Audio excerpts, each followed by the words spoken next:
여러분 안녕하십니까? 강남향린 성서학당 바울교회 출발 19번째 강좌 바울과 묵시문학에 대해서 말씀드리겠습니다. 바울 신학의 큰 갈래를 나누어 보면 세 가지로 나눌 수 있습니다. 첫 번째는 실존적인 이해로 접근하는 것입니다. 우리의 일상 속에서 매일매일 예수의 십자가와 십자가의 죽음과 부활을 경험하는 것을 말합니다. 우리가 앞선 강좌 그리스도 안에서라는 강좌를 통해서 그런 내용들을 살펴보았습니다. 그리스도 안에서의 삶을 통해서 매일 우리의 옛사람이 죽고 그리스도 안에서 다시 살아나는 삶으로 이해하는 방식입니다. 둘째는 교회론적인 이해입니다. 이 역사 안에 다가올 임박한 하나님 나라에 대한 꿈, 즉 종말론을 교회론으로 이해하는 것입니다. 그리스도의 몸을 교회로 이해하고 이를 그리스도의 부활한 몸과 동일시합니다. 궁극적인 하나님 나라는 교회의 조직적 성장을 통해서 이루어진다는 누가복음과 사도행전으로 이어지는 그런 신학적 맹아를 그의 교회론 속에서 찾아보는 것이죠. 이것도 역시 우리가 바울의 교회론을 살펴보면서 돌아보았습니다. 그 다음에 세 번째는 묵시론적인 이해입니다. 바울은 유대인으로 유대 신앙에 충실했습니다. 그래서 자기는 그 유대 신앙에 충실하기 위해서 그리스도인들을 사실은 박해를 했던 것입니다. 그는 유다인들이 가지고 있었던 희망인 묵시문학적인 희망의 끈을 놓지 않았습니다. 그러나 우리 안에서 이루어지는 실존적 변화나 교회론적인 이해들은 지금 바울 신학의 주류로 남아 있습니다. 하지만 묵시론적인 이해는 기독교 주류 신학에서 뒤로 물러났습니다. 단지 소종파들에 의해서만 유지되었을 뿐입니다. 그것은 이 묵시문학의 급격한 변혁을 희망하는 특성 때문인지 조직과 안정성을 추구하는 주류들에 의해서 제거되었던 것입니다. 오늘은 바로 이 바울의 임박한 종말 의식, 이 묵시문학적 역사 이해를 살펴보도록 하겠습니다. 먼저 바울 서신 곳곳에 숨어있는 이 묵시문학적 역사관을 드러내는 본문들을 좀 다양하게 살펴볼 것입니다. 여러분들이 신학을 공부하고 또 이 성서에 대한 책을 읽으면서 책만 읽지 사실 그 책에 가로하고 써 있는 성경은 읽지 않고 지나가는 사람들이 대부분입니다. 저는 후배들이나 신학생들에게 얘기할 때 반드시 그 책을 쓰게 된 영감을 어디서 받았냐? 성서에서 받고 쓴 거거든요.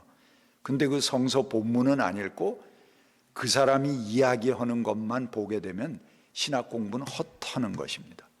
그래서 꼭 성경을 찾아보고 성경을 보면서 공부해라. 제가 이 성서 강좌를 하면서도 여러분들에게 수시로 강조하는 것이 이 강좌만 들어서는 안 된다. 성경을 같이 따라서 읽으면서 이 강좌를 들어야지 그게 머릿속에 남게 된다. 그렇게 말씀드립니다. 근데 그렇게 잘 하고 계실 줄로 믿습니다.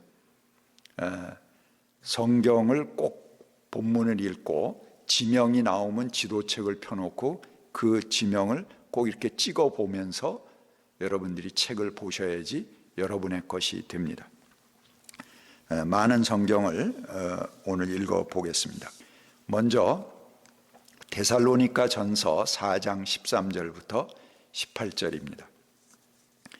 형제자매 여러분, 우리는 여러분이 잠든 사람들의 문제를 모르고 지내는 것을 바라지 않습니다. 이는 여러분이 소망을 가지지 못한 다른 사람들과 같이 슬퍼하지 않게 하려는 것입니다. 우리는 예수께서 죽으셨다가 살아나는 것을 믿습니다. 이와 같이 하나님께서 예수 안에서 잠든 사람들도 예수와 함께 데리고 오실 것입니다. 우리가 주님의 말씀으로 여러분에게 이것을 말합니다. 주께서 오실 때까지 살아남아 있는 우리가 이미 잠든 사람들보다 절대로 앞서지 못할 것입니다. 주께서 호령과 천사장의 소리와 하나님의 나팔 소리와 함께 친히 하늘로부터 내려오실 것이니 그리스도 안에서 죽은 사람들이 먼저 일어나고 그 다음에 살아남아 있는 우리가 그들과 함께 구름 속에 이끌러 올라가서 공중에서 주님을 영접할 것입니다. 그리하여 우리가 항상 주와 함께 있을 것입니다. 그러므로 여러분은 이런 말로 서로 위로하십시오. 자, 이런 것들이 이제 묵시문학적인 사상이 배어 있는 사상에서 나오는 그런 본문들입니다. 고린도전서 15장 전체가 사실 그런 큰 묵시문학적 배경을 가진 것입니다만 15장 51절부터 53절까지 대표적인 본문 보겠습니다. 보십시오. 내가 여러분에게 비밀 하나를 말씀드리겠습니다. 우리가 다 잠들 것이 아니라 다 변화할 것인데 마지막 나팔이 울릴 때 눈 깜짝할 사이에 호련히 그렇게 될 것입니다. 나팔 소리가 나면 죽은 사람은 썩지 않을 몸으로 살아나고 우리는 변화할 것입니다. 썩을 몸이 썩지 않을 것을 입어야 하고 죽을 몸이 죽지 않을 것을 입어야 합니다. 그 다음에 고린도후서 5장 1절부터 10절까지입니다. 이 중에서 앞뒤 부분만 좀 잘라서 읽겠습니다. 본문들이 기니까요. 땅에 있는 우리의 장막집이 무너질 때에는 하나님께서 마련하신 집, 곧 사람의 손으로 지은 것이 아닌 하늘에 있는 영원한 집이 우리에게 있는 줄 압니다. 우리는 이 장막집에서 신음하며 하늘로부터 오는 우리의 집으로 덧입기를 갈망하고 있습니다. 장막집을 벗을지라도 벌거벗은 몸으로 드러나지 않을 것입니다. 우리는 마음이 든든합니다. 우리는 차라리 몸을 떠나서 주님과 함께 살기를 바랍니다. 그러므로 우리가 몸 안에 머물든지 몸을 떠나 있든지 우리가 바라는 것은 주님을 기쁘게 해드리는 사람이 되는 것입니다. 우리는 모두 그리스도의 심판대 앞에 나타나야 합니다. 그래서 각 사람은 선한 일이든지 악한 일이든지 몸으로 행한 모든 일에 따라 마땅한 보응을 받아야 합니다. 빌립보서 2장 9절부터 11절까지 보겠습니다. 그러므로 하나님께서는 그를 지극히 높이시고 모든 이름 위에 뛰어난 이름을 그에게 주셨습니다. 그리하여 하나님께서 하늘과 땅 위와 땅 아래에 있는 이들 모두가 예수 이름 앞에 무릎 꿇게 하시고 모두가 예수 그리스도는 주님이시라고 고백하게 하셔서 하나님 아버지께 영광을 돌리게 하셨습니다. 고린도전서 16장 22절입니다. 마라나타 우리 주여 오소서.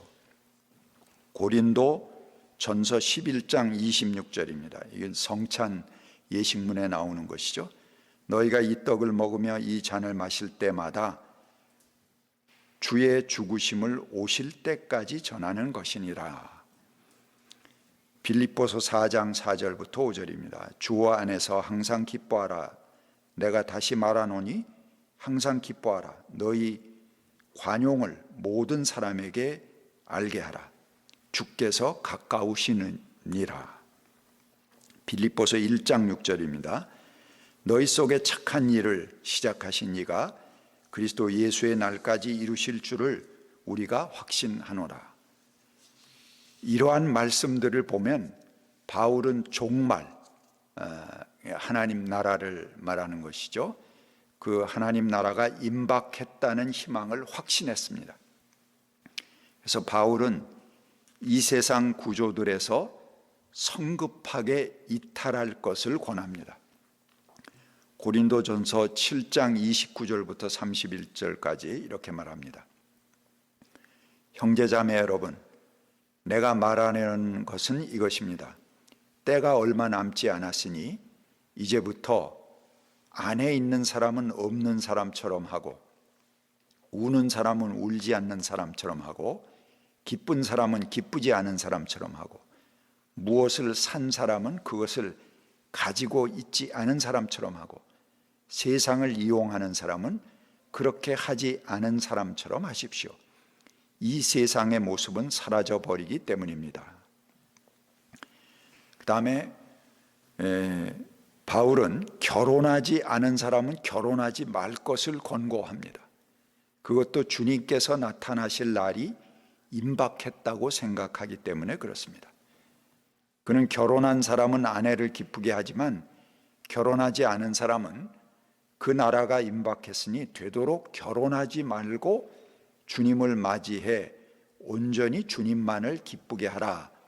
그렇게 권하고 있습니다. 고린도전서 7장에 그렇게 말하고 있죠.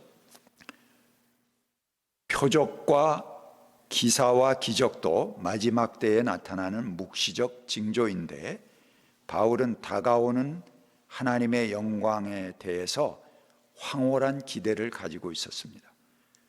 누구보다도 많은 징표를 그는 가지고 있었습니다.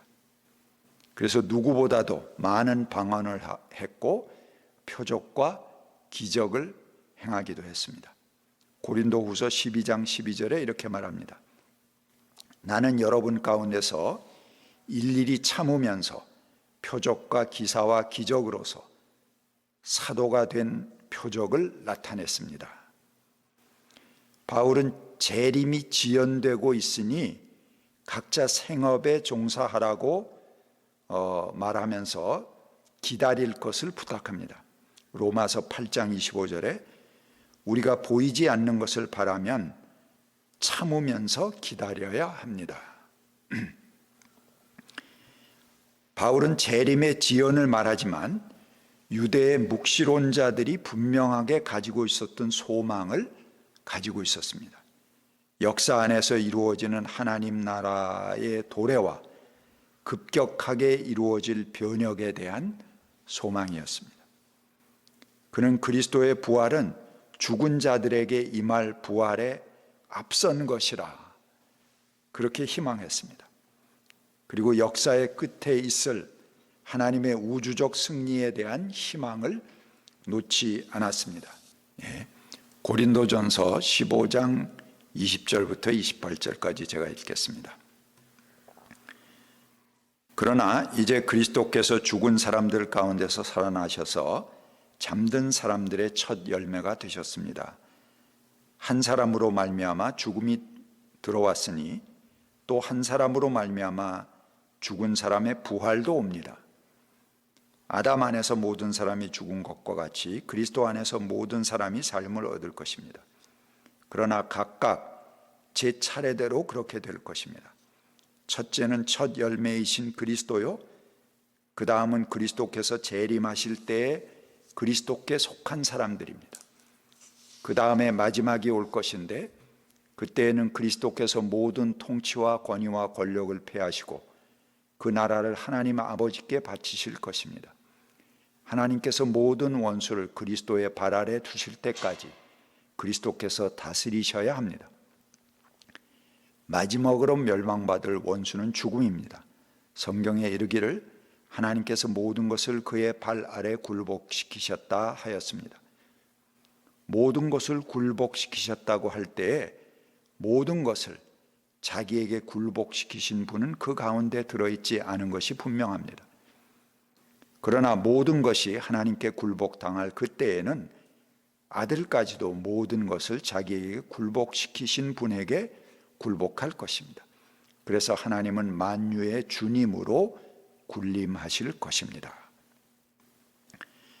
바울은 그리스도의 부활을 이 역사 안에서 일어나는 변혁으로 이해했습니다. 그리스도의 부활을 이 역사 안에서 일어나는 변혁으로 이해했습니다. 제가 중요해서 반복합니다. 그는 부활의 첫 열매가 되셔서 그리스도의 부활과 재림 사이의 시간에서 왕노릇하는 모든 통치와 모든 권위와 권력을 폐하실 것입니다.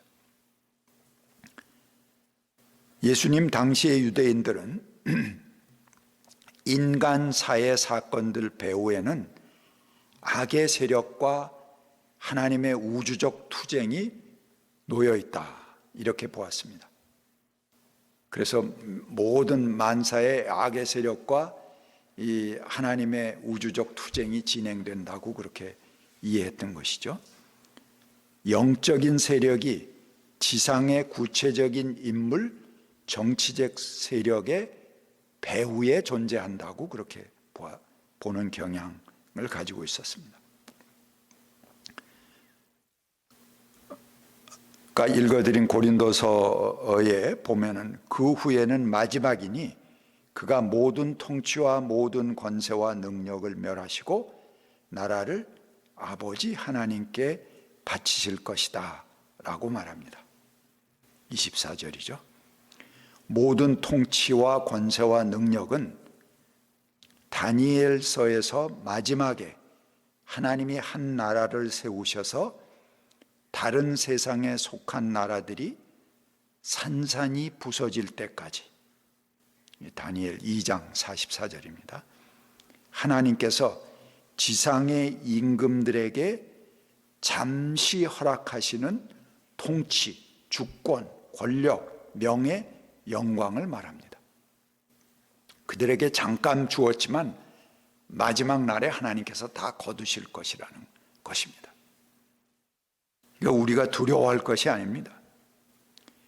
여전히 세상의 권력들이 왕노릇할 수 있는 그런 이유는 궁극적인 원수인 사망에 대한 공포 때문이다, 그렇게 말합니다.